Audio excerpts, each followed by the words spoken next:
Salut, c'est Chris, bienvenue sur Compte fait con. Alors si on vous a déjà parlé des pires dates Tinder ou même des pires trajets en Uber, je n'avais pas encore abordé les pires collègues de travail, je pense. Et là, on est allé vous dénicher ça sur Reddit, bien évidemment. Et vu que c'est de l'anglais de base, on a tout traduit et on a rajouté des voix pour plus d'immersion. Mais les témoignages sont totalement authentiques. Alors bien évidemment, les vrais pseudos ont été gardés et les histoires n'ont pas été dénaturées. Et au programme aujourd'hui, il y a de la mythomanie extrême, un agresseur dans une usine creepy ou encore un journal intime plus que malsain.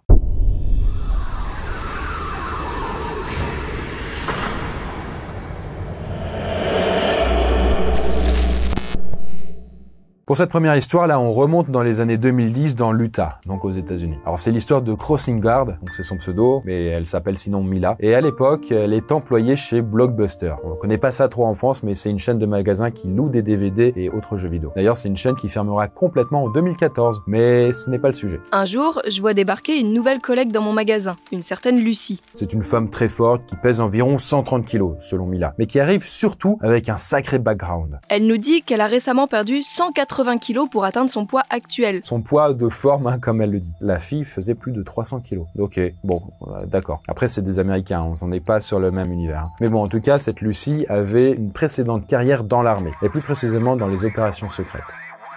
Ok. D'ailleurs, elle nous a dit qu'elle se déplaçait en sous-marin à l'époque. Petite parenthèse, mais on a envoyé Gustave dans un mini sous-marin nucléaire récemment, donc n'hésitez pas à aller checker la vidéo. Sur ma chaîne Poisson fait con, bien sûr. Lucie a dû quitter l'armée car elle s'est fait tirer dessus lors d'une mission. Ce serait soi-disant les marines qui ne l'auraient pas protégée. Et puis, elle dit aussi avoir reçu une black card pour ça, en guise d'excuse. Donc les black cards, vous savez, c'est les cartes qui sont ultra premium et méga chères. Bon, voilà. Mila nous raconte que, Lucie n'arrêtait pas de montrer cette fameuse cicatrice au travail, alors que personne lui avait rien demandé en vrai. Bon, honnêtement, pour moi, ça ressemblait plutôt à une cicatrice d'une opération de l'appendicite. Voilà, tout ça, ça se passe les premiers jours, et au bout d'un moment, nouvelle corde à son arc, à cette Lucie, elle semble maîtriser parfaitement l'arabe, qu'elle a appris pour une de ses missions à l'étranger. Seulement, dans le magasin où bosse Mila, il y a un militaire arabe, un habitué, vous voyez, qui insulte Lucie sans cesse dans cette langue. Et bien évidemment, rien du tout. Mais il faut aussi savoir que Lucie, toujours selon ses dires, est une cycliste hors pair. Et selon ses dires, elle n'a que 5% de graisse tellement elle est sportive. Alors c'est bizarre, parce que quand on fait 130 kilos, il y a un truc qui cloche quoi. Alors bon, voilà, tout ça c'est ce que cette chère Lucie raconte, mais cela dit, il y a un fait quand même qui est vrai dans tout ça. Un des premiers jours, elle est arrivée, en retard bien sûr, et à bout de souffle en vélo, avant de s'évanouir dans un buisson. Ce n'est qu'un détail parmi tant d'autres parce que ça va grimper progressivement. Quelques temps plus tard, elle n'est pas venue au travail puisque là, soi-disant, elle aurait eu un accident de randonnée. Parce que soi-disant, elle, ses yeux étaient à moitié sortis de sa tête, elle avait été transportée en avion jusqu'à l'hôpital. Évidemment, mon boss a appelé l'hôpital pour savoir comment elle allait et il n'y avait aucune trace de Lucie. Alors bon, voilà, jusqu'ici on se dit, bon ok, la meuf c'est vraiment une grosse mytho, et à part s'être croûtée vraiment du coup dans un buisson, rien ne semble vrai. Là on se dit, ça peut être des mythos sans conséquence, et ça pourrait prêter à sourire, c'est juste une collègue de travail un peu chelou, mais sans plus. Sauf que le souci c'est qu'elle n'arrête pas de manquer le travail. Parce que oui, ces absences à répétition nous foutent carrément dans la merde. Déjà qu'on n'est pas assez d'employés, le fait d'avoir une place prise par une personne de ce genre, ça fout tout le monde en rogne. Et alors qu'elle n'est là que depuis 1 mois, elle s'absente plusieurs semaines pour aller à Chicago. Elle doit soi-disant subir là-bas une opération du cerveau pour enlever une tumeur. On sait pas trop ce qu'il en est, mais en tout cas, lors de son retour, il n'y a aucune marque ou aucune cicatrice sur sa tête. Et encore moins de tête rasée ou quoi que ce soit qui pourrait indiquer que, il y a eu une incision dans le crâne. Elle explique ça en nous disant que les chirurgiens ont tout simplement utilisé des outils microscopiques pour ça. Une nouvelle technologie, c'est vraiment flambant neuf. Et puis un beau jour, alors que le directeur de son magasin cherche à vendre sa voiture, Lucie est intéressée. Là, lui, il lui vend à Lucie pour $500 et l'affaire est conclue. Quelques jours plus tard, elle lui dit qu'elle est pas satisfaite et veut se faire rembourser.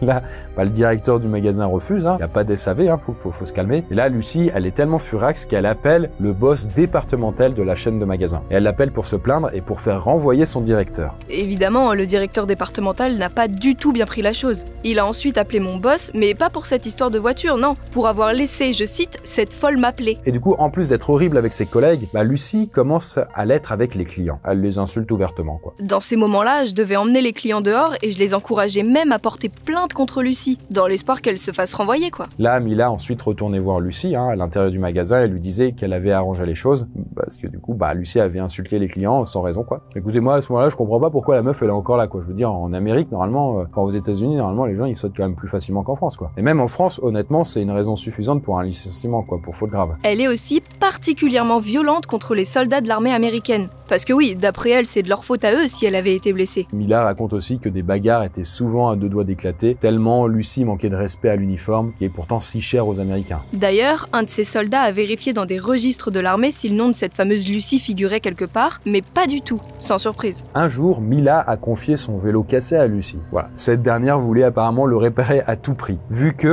c'était une pro dans le domaine. Et j'ai tout simplement jamais revu mon vélo. Lucy me disait que je lui avais jamais confié. En plus d'être mythomane, la meuf, elle semblait quand même assez modérément voleuse sur les bords, quoi. Mais après plusieurs mois, Lucy a demandé une mutation à Salt Lake City, car apparemment, elle voulait déménager. Et vu que, apparemment, il est pratiquement impossible de se faire virer d'un Blockbuster, la chaîne de magasins, la mutation ne pose pas de problème. Bien évidemment, toute l'équipe du magasin n'a absolument rien dit à sa nouvelle directrice concernant le comportement de Lucy. Suite à ça, ils n'ont plus de nouvelles et ils s'en sont très bien portés. J'aurais préféré finir sur une note positive, mais il y avait vraiment rien à sauver chez elle. Après, on se dit, putain, c'est vraiment pas cool pour le nouveau magasin à Salt Lake City. C'est un peu bâtard de leur envoyer un bras cassé comme ça, mais bon, je sais pas. Apparemment, si dans cette chaîne de magasins, on peut pas se faire virer, c'est quand même assez dramatique si on a des éléments comme ça, même si je pense qu'ils sont assez rares, quoi. Si je pouvais donc vous donner un seul conseil, méfiez-vous le plus possible des menteurs compulsifs et évitez-les.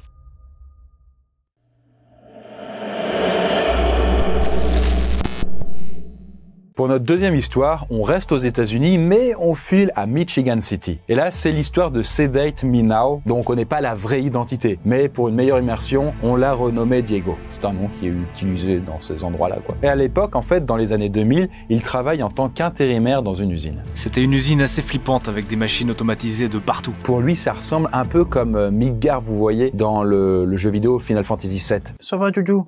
Ah, mais c'est du feu, c'est du feu. Alors, vous inquiétez pas, il y a Aquali qui est dans le coin depuis le départ, mais il ne bougera pas. Et du coup, le travail avec Diego est loin d'être agréable. Fallait nettoyer toute l'huile et les lubrifiants qui s'écoulent dans le sous-sol. C'est le taf le plus merdique que j'ai jamais eu. Diego, lui, c'est un latino, et il y a un autre mec, un blanc, qui sont les seuls à parler anglais, sur les 20 intérimaires. Mais ce collègue, justement, je vous jure, c'est la personne la plus effrayante que j'ai jamais rencontrée. C'est comme s'il se baladait avec le mot « détraquer ses marqué sur le front. C'est un gars assez pâle, très pâle même, tout moite, avec des yeux vitreux. Il est chauve, il a la quarantaine et il a des lunettes d'aviateur des années 70. Bref, il dégage clairement quelque chose de mauvais. Mais dans le groupe d'intérimaires, il y a surtout une Mexicaine assez attirante, environ 20-21 ans, qui est mince, cheveux bruns, yeux bruns et joli visage. On a échangé plusieurs regards et j'espérais au bout d'un moment lui proposer un date. Mais elle parle pas du tout anglais. Mais devinez justement avec qui cette meuf est en équipe? Eh bien avec le blanc là, le mec creepy. Elle a essayé de dire au patron qu'elle voulait pas bosser avec lui, mais le patron il s'en foutait. Et du coup, il les a laissés être ensemble, on va dire. Enfin, ensemble. À l'heure du déjeuner, il s'était mis à côté d'elle et il lui susurrait des choses à l'oreille. Elle le comprenait pas et elle lui répondait en espagnol. Donc c'était un espèce de dialogue de sourds qui mettait tout le monde très mal à l'aise. Surtout que ce type a commencé à passer son bras autour d'elle. Là, personne n'avait rien fait. Et honnêtement, même Diego y compris, lui, il n'a pas bougé. En tant qu'intérimaire, ils peuvent nous dégager pour n'importe quoi, donc tout le monde baisse la tête. Et là, la fille, la latina, elle va encore essayer de changer de binôme pour l'après-midi. Mais en vain. Le patron n'en a rien à foutre. Et voilà, le boulot se passe quand même. Et en fin de journée, il y a des véhicules qui les cherchent pour les poser à l'agence d'intérim. Mais aujourd'hui, il y en avait 3 à la place des 4, donc les minivans étaient pleins à craquer. Moi, évidemment, puisque je bosse tout au fond de l'usine, je me fais avoir et je suis le dernier qu'on récupère. Mais sa boîte d'intérim à Diego, pour être honnête, elle en a rien à foutre du coup vraiment de comment il va se démerder. Donc il doit trouver sa solution pour rentrer quoi. Et c'est là que notre bon vieux mec creepy arrive avec la Mexicaine. Pas de problème pour lui que les vannes soient pleins, il a sa propre voiture, et il indique donc qu'il va rentrer avec la fille. Justement, à ce moment-là, les yeux de la fille crient à l'aide, elle est vraiment en état de panique.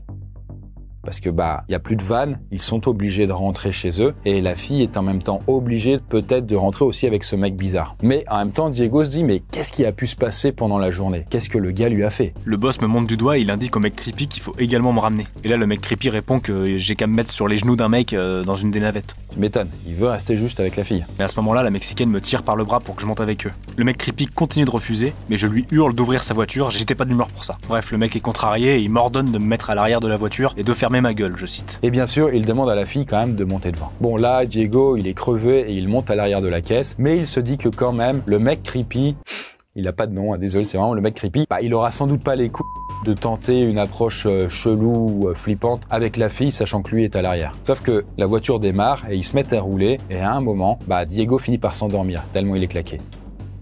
10 minutes plus tard, j'ouvre les yeux et je vois le type en train de caresser la pauvre fille à l'avant. Là, la meuf, elle essaye de le repousser, mais le type, qui est en train de conduire en même temps, est de plus en plus insistant. Alors moi je m'énerve et je lui dis mais oh, qu'est-ce que tu fais? Là, le mec creepy s'arrête de la toucher enfin, et la Mexicaine en profite alors pour incliner son siège. Du coup, elle se met à l'arrière comme ça, en inclinant le siège, comme si elle voulait dormir, on va dire. Elle ferme les yeux et elle met un bras sur sa poitrine et un autre sur ses genoux pour se protéger comme elle peut, quoi. Et là, le type commence à lui passer la main dans les cheveux. Je commence à monter en pression et je lui dis mais c'est quoi ton problème? Là, la Mexicaine, elle ne parle pas anglais, elle ne comprend pas ce que Diego dit exactement. Mais elle comprend néanmoins que Diego veut lui venir en aide, et elle le remercie du regard. Après un trajet qui m'a semblé interminable, on arrive à l'agence d'intérim et le type lui demande son numéro de téléphone. J'en crois pas mes yeux, le mec ne lâche rien. Il est increvable. On dirait Bowser dans Mario qui revient tout le temps, quoi. Bon, là, Diego, à ce moment-là, il saisit la Mexicaine par le bras et lui demande dans un espagnol assez bancal où est sa voiture à elle. Là, la meuf, elle lui montre au loin et Diego décide alors de l'accompagner. Sauf que le mec nous suit. Là, je pète un câble, je suis à deux doigts de le frapper. Le gars, bah justement, il sent que Diego, il est vraiment remonté et donc du coup, il s'arrête et il décide de faire demi-tour. Là, la Mexicaine, elle en profite pour se tailler, prendre sa bagnole et disparaître, sans Diego. J'arrive pas à arrêter de penser encore aujourd'hui que j'ai probablement empêché que quelque chose de très grave se produise. En tout cas, suite à ça, il a revu la Mexicaine plusieurs fois à l'usine et ils ont échangé de petits regards mais sans jamais se parler. Je sais pas ce qu'est devenu l'autre gars, mais je l'ai plus jamais revu et j'espère de tout mon cœur qu'il n'a jamais fait de mal à personne d'autre.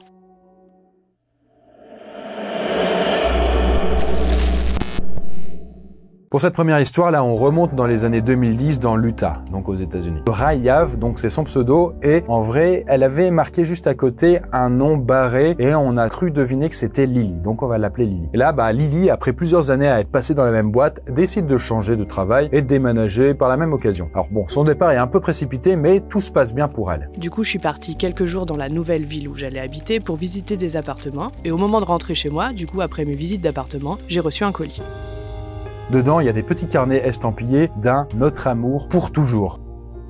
Alors j'ouvre le premier et puis je remarque qu'il s'agit d'un genre de journal intime. Et à la première page, c'est écrit 23 février 2016. Tenue du jour, robe brune et une ceinture argentée. Talon de 7 cm, belle coupe de cheveux, un peu trop de mascara.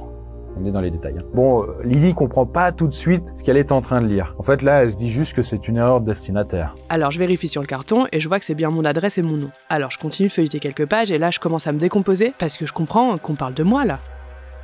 Puis, elle lit la suite. Tu parlais au bureau de Pretty Little Liars, cette série débile. J'ai essayé de m'y intéresser pour toi en regardant 2-3 saisons, mais c'est vraiment de la merde. Quand nous serons ensemble, par contre, je te ferai découvrir de vraies séries.